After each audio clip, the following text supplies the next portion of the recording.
And please stand if you're not able to, that's okay.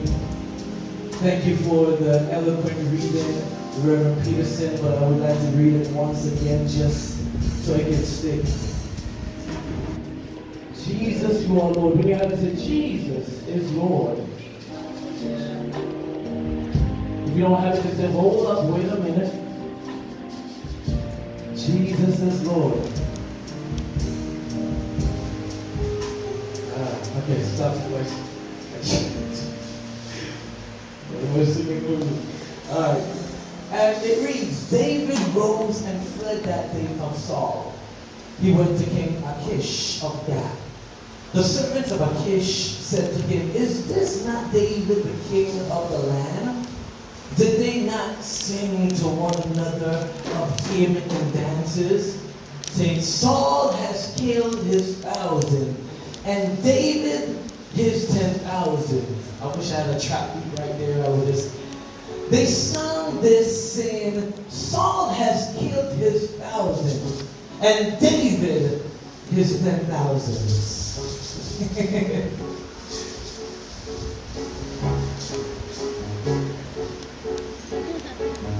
That's a trap beat right there, huh?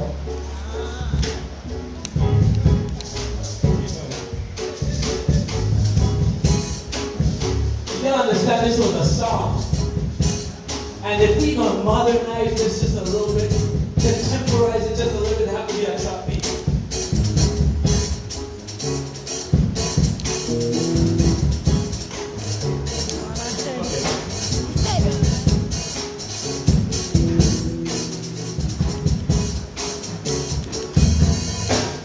Saul has killed his 1,000 and David his 10,000. Saul has killed his 1,000 and David his 10,000. Saul has killed his 1,000 and David his 10,000. Good. David took these words to heart and was very much afraid of King Achish of Gath. So he changed his behavior before him. What did he do? He pretended to be mad when in the presence of the king. He scratched marks on the doors of the gate and let his spittle run down his beard. He was like a mad dog. Achish said to his servants, look, you see the man is mad. Why then have you brought him to me? Do I lack madman that you have brought this fellow to play the madman in my presence? Shall this fellow come into my house? Chapter 22. David left there and escaped to the cave of Adullam. When his brothers and all his father's house heard of it, they went down there to him. Everyone who was in distress, not some, but everyone who was in distress, and everyone who was in debt, and everyone who was discontented, gathered to him, and he became captain over them. Those who were with him numbered about 400. David went from there to Mizpeh of Moab. He said to the king of Moab, please let my father and my mother come to you until, someone said until I know what God will do for me. He left them with the king of Moab, and they stayed with him all the time that David was in the stronghold. Then, someone said then the prophet Gad said to David, do not remain in the stronghold. Leave and go into the land of Judah. So David left and went into the forest of Haran. Here ends the reading of God's holy word. May it add a blessing to the hearers, doers of his blessed word. Thanks be to God. You may be seated. On your way down to your seats, I want you to turn to your neighbor and say, I'm not going down like this. Yeah, I'm not going down like this. Say it again. I'm not going down like this. So on the 4th of May, I woke up that day early in the morning while it was still yet dark, and I said to myself, that this day is going to be a blessed day. I woke up and I said, may the 4th be with me. And I started to envision that I was there just declaring that this day was going to be the best day. and that I had people with me in my corner who would understand that I am trying my best to stay out of trouble. I was traveling, and I made up in my mind that I was going to stay out of everyone's business and be unnoticed by every single person, though I was traveling. I woke up early, and I basically woke up to a silent alarm. I tiptoed through the apartment that I was staying in with my friend and his girlfriend, and I quietly was releasing songs unto the Lord. But it was such low, and the volume was so low that it was almost in an undetectable key. I zipped and unzipped my bags, drew an elevated snores from my friend in between his tossing and turning so that he would not hear me. I made sure I checked in on my mobile device before even leaving the apartment so that I would have my boarding pass ready on my phone, that I wouldn't have to bother anyone about a physical pass. I would just roll up in there, slide on through, unnoticed, undetected by everyone I came in contact with. I walked to the kiosk, and I said to myself, you know what, let me just try to just get this thing on my own. But I was having some issues. Then the guy who was standing there by American Airlines decided to direct me to another kiosk. But he directed me to this kiosk in such a rude manner, in such a rude way that I just couldn't help but just to look at him. I looked at him, and I said to myself, you know what, I'm going to let this thing slide, right? I'm going to slide this into Molly's chamber of secrets, because, sometimes I have a little hobble for you to come out of me every now and then, a little sound fun to come out of me. So I said, let me just let this man make it. Let me let this one slide. So I decided to go over there. I did what I needed to get my boarding passes. I decided to just walk along. Even at this moment, I noticed that there was a lady standing right there at the counter. I walked up before she could even call me. I had my stuff presented. Good morning. I said it in such a great tone. It wasn't too loud. It wasn't too soft. It's almost as though it was like everything was balanced by a sound engineer. I just didn't want to cause any issues. This day, I don't want any problem. I just want to travel in peace. As I got on the plane, I walked by everyone. I made sure I was the first in my row. So I wouldn't have to, excuse me, can I go into the window seats? So I just came in before everyone. Sat there, buckled up. I didn't want to hear anything from the flight attendant tell me. I buckled, everything set. So I said, you know what, since I'm sitting here, let me send some notifications out. I decided to send some educational things out there. I pulled up Assistant Robles. I sent some of those memes out there. This is a blessed day. You're highly favored. So I felt good. I said, you know what? I think this day is a good day, regardless of what happened with that man. But then after a while, I sat there, but I didn't hear the notification about them saying, turn off your electronics. But what I usually do is I just put it down, make it look like it's turned off, but I just put it in vibrate or airplane mode. But I got a call right at the time that the flight attendant was standing by my row. And she was chiding the girl next to me who was about to go to Miami, some type of break and some type of fun. And her table was down. She said, ma'am, your table needs to be up. At that moment, I received a call. And the call came from Sister Davis. And the phone rang loud. I was like, I thought my phone was on vibrate. She looked at me with this look like, I know he did not. And to top it off, my phone was flashing. I said, when I get this feature? When my phone to flash? I answered the phone. I said, Sister Davis, I gotta go around. She said, sir, put your phone down, sir. I said, ma'am, but you saw me trying to explain to the person that I am playing. Yeah, but you should never have had your phone on. There's a sister, but I don't know what was going on. She had an attitude for some reason. I said, well, ma'am, I said, all right. But ma'am, but listen. I didn't even know the phone was on. So the girl next to me now was laughing like, man, you really trying to explain this to this girl? Just turn your phone off, just sit down and be quiet. And at that moment, as I answered her, and she began to talk back to me, I recognized something here. I recognized that when you are on a point in your life, you're in a plane, you're about to take off. No matter how much you try to be unnoticed, there will always have someone or something around you that will draw attention to you.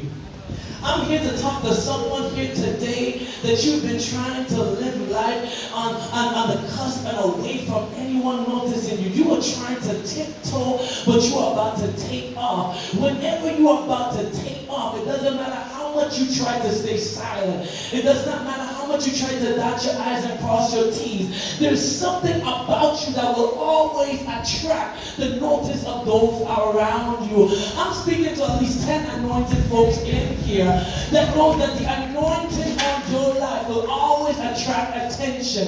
That the anointing on your life will always cause people to ask you questions or people to feel some way about you. Even when you don't understand why they're acting how they're acting. Why you gotta be so mean. Because there's something on your life that irritates the demons around you. There's something on your life that causes people for some reason. Calm down.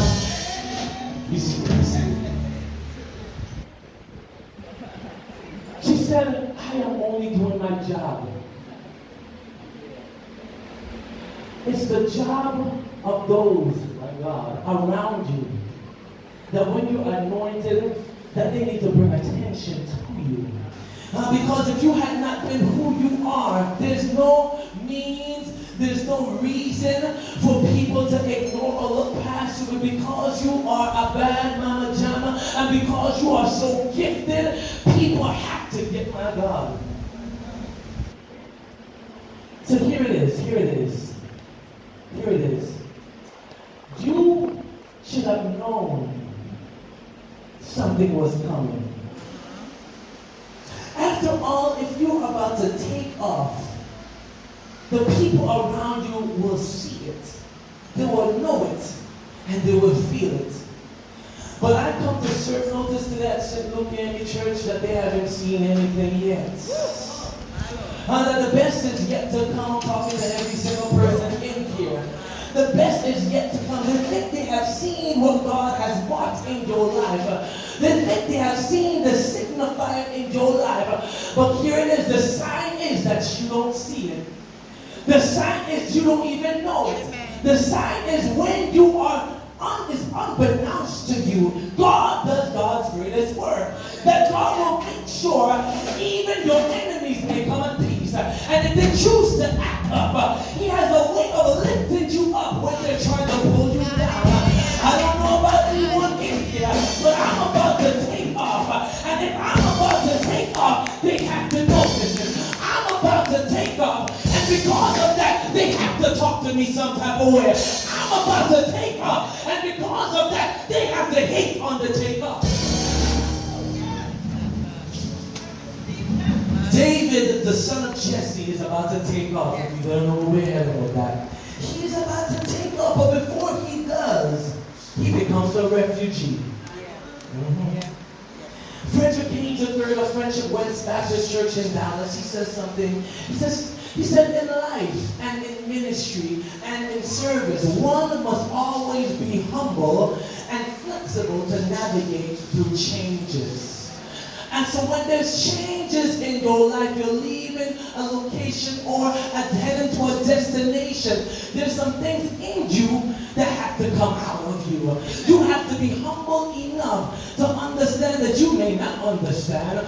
Humble enough to know that God is in control of what you're about to enter into. Humble enough to say, God, only in you shall I trust. Because I don't know what I'm doing next. I feel the tension coming in my life. I know there is something new. There's something fresh. But I don't quite understand what you are doing with me right now. I'm flexible enough to contort and to change and to move so that when you are taken off, whatever God has for you, it's for you. But you have to change with it.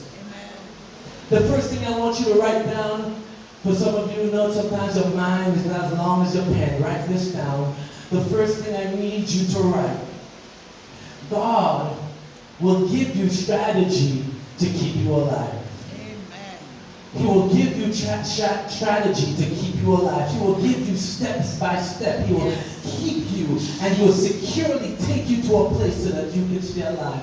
Even if you put yourself in the midst of danger. Verse 10. Verse 10 of 1 Samuel 21 says, David fled that day from Saul. He went to King Achish of Gath. King Achish, if you don't know, is a Philistine or Philistine king.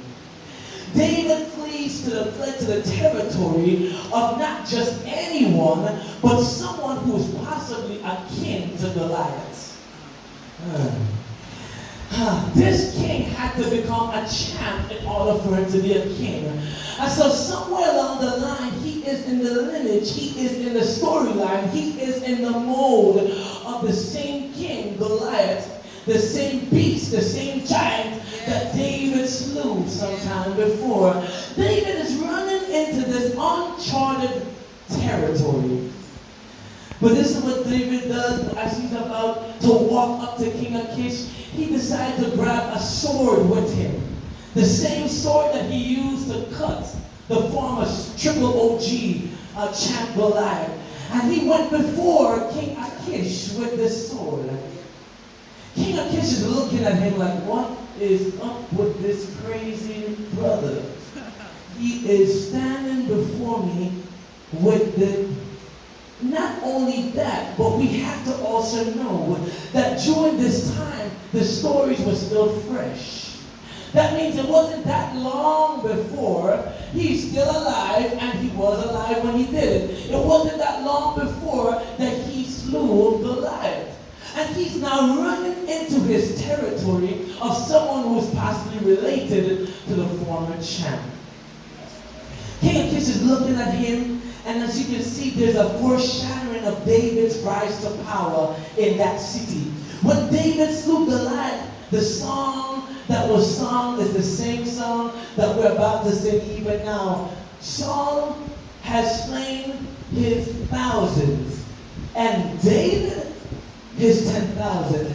Now we have to understand that there's a question there because there's no true rectitude of the number.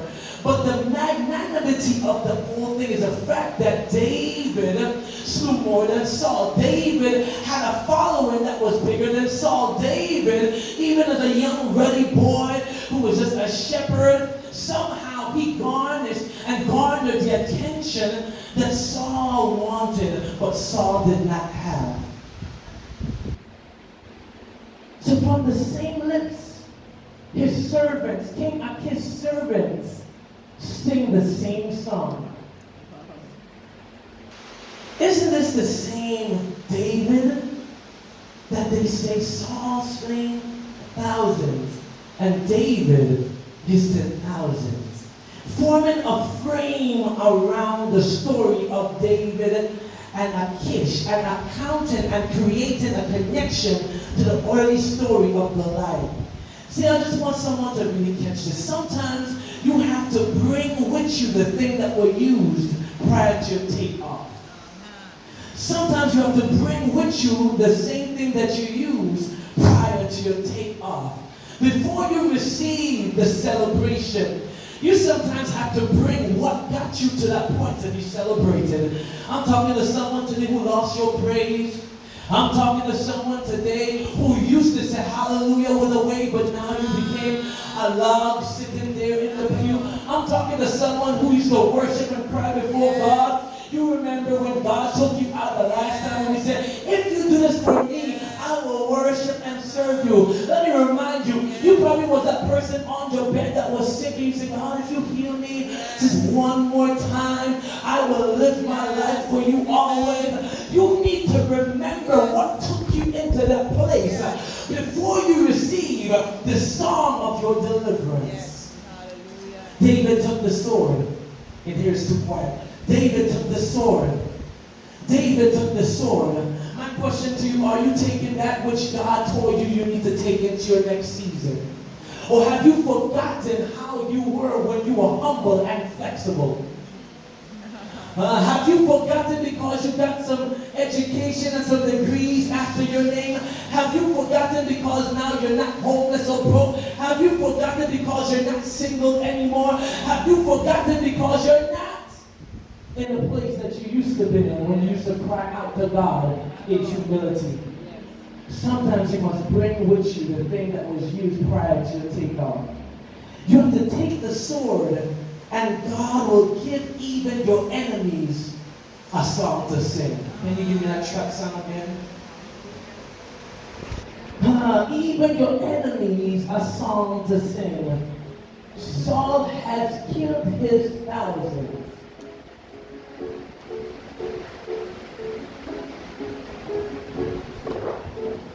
Saul has killed his thousands, and David his thousands. Hey, Saul has killed his thousands, and David his thousands. Hey, Saul has killed his thousands, and David his thousands. Saul has killed his thousands, and David his thousands. Good.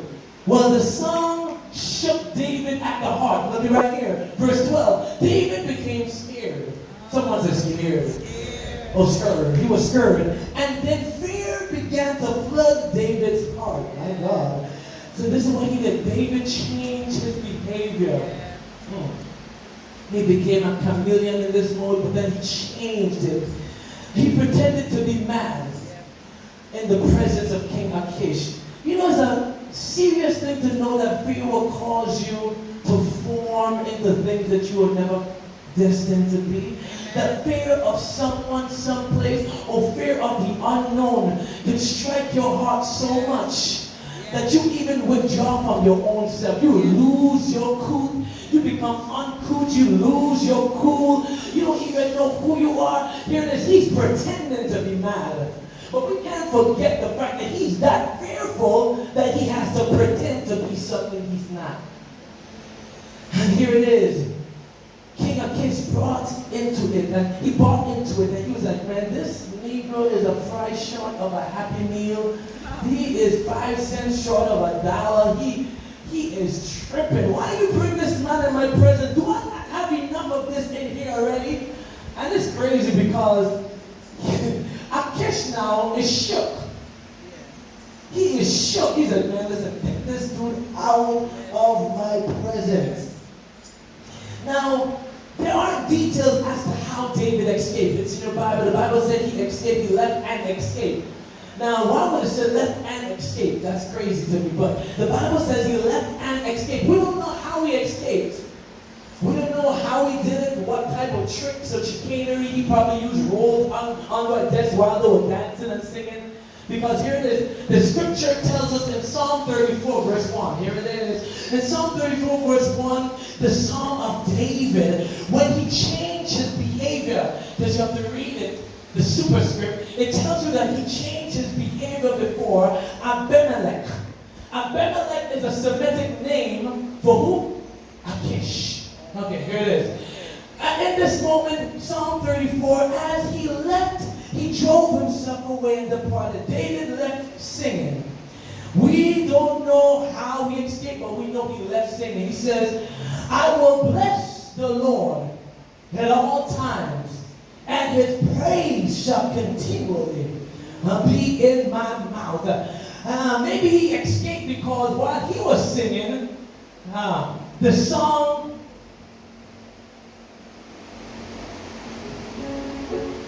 probably that song was playing again. And that's how he escaped. He left singing, but they were also singing. That's just my eisegetical thing. Let's go again. Saul has killed his thousands, and David his thousands. Hey, Saul has killed his thousands, and David his thousands. Saul has killed his thousands, and David his thousands. Saul has killed his thousands, and David his thousands. Okay, let me park parenthetically right here near your cave to share. I just want to share something near your cave. What may look like your lowest point may actually be the midpoint to your release. What may look like your lowest point? Yes, like that. Write it down, Rev. Write it down. What may be your lowest point may actually be your midpoint to your release. Watch it. Listen to the word. Watch it here. The cave. Someone say cave. The cave that David fled when he left or escaped was Adullam.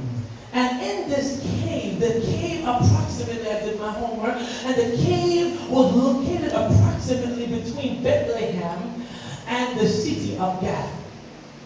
What are you saying? Between the place of the Philistines and the place where the people Israel dwell. Let me add some context to it.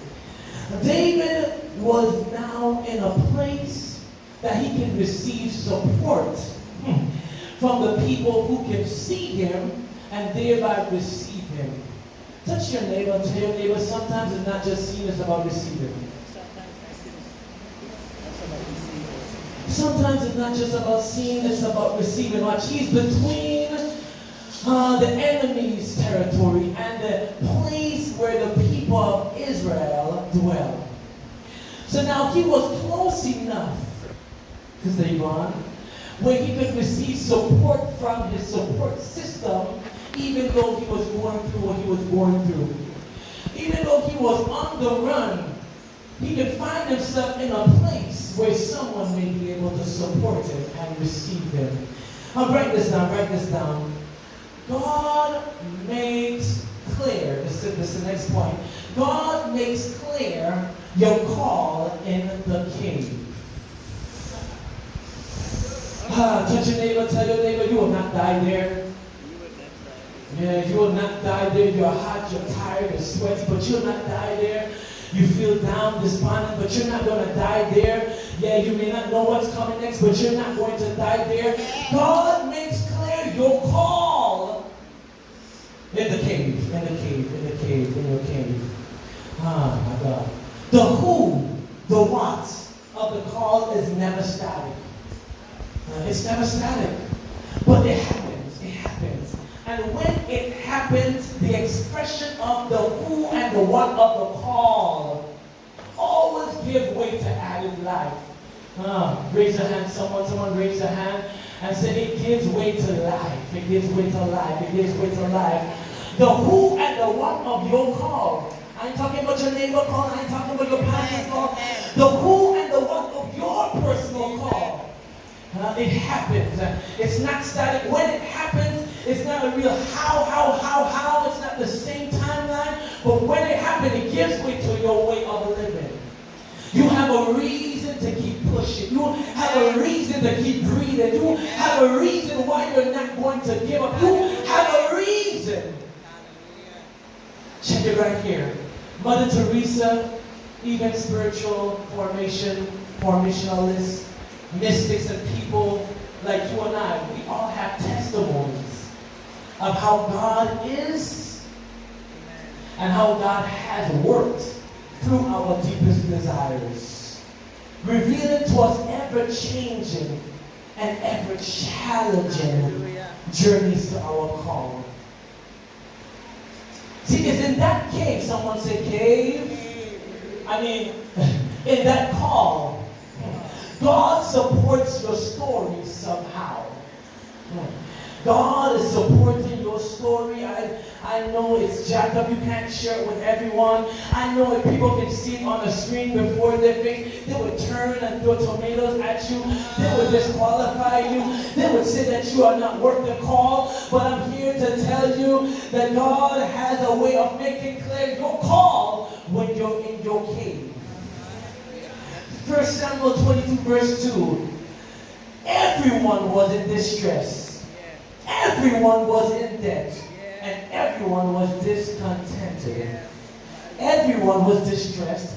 Everyone was in debt. And everyone was discontented. It's in your word. It's in your word. It's in your word. Here it is. All these people who are like-spirit, like-minded came together. Aren't you glad that when you are distressed, when you are in debt, and discontented, that there are people who are also going through it with you? It's not to say misery loves company. It's to say as a human being we need company. It's to say every now and then I need someone to high-five me while I'm feeling low and down and just encourage me that we're going to get out of this. High-five your neighbor. Let's practice it up in this place and tell your neighbor, we're going to get out of this. This distress, this debt, this discontentment is not going to hold you. It's not going to be the death of you. No. Watch it. He became captain over them. You cannot lead a through something you have not lived or is not in. I'm going to say it again. This will bless somebody here today. You cannot lead a people through something you have not lived or you're not in. Can I encourage someone today by being real, keeping this thing 100? Yes. Hallelujah. I feel like David a lot of times. Yes. Sometimes I feel like I am stressed. I just can't see my way through. But every now and then when I begin to pick that book up, or when I hear songs being sung, I don't know about you, but I get an encouragement. But there's people around us that will make us believe that they are living in the heavenly of heavenlies. And because of what we are and what we're experiencing, maybe I am not good enough to receive the goodness of God. There it is. God supports your story. And He's sending people to remind you that you're not in this by yourself. I decided today I won't be shouting, hallelujah. David too was distressed, stressed, and needed some mental rest. That fear put him in a place of separation and dejection.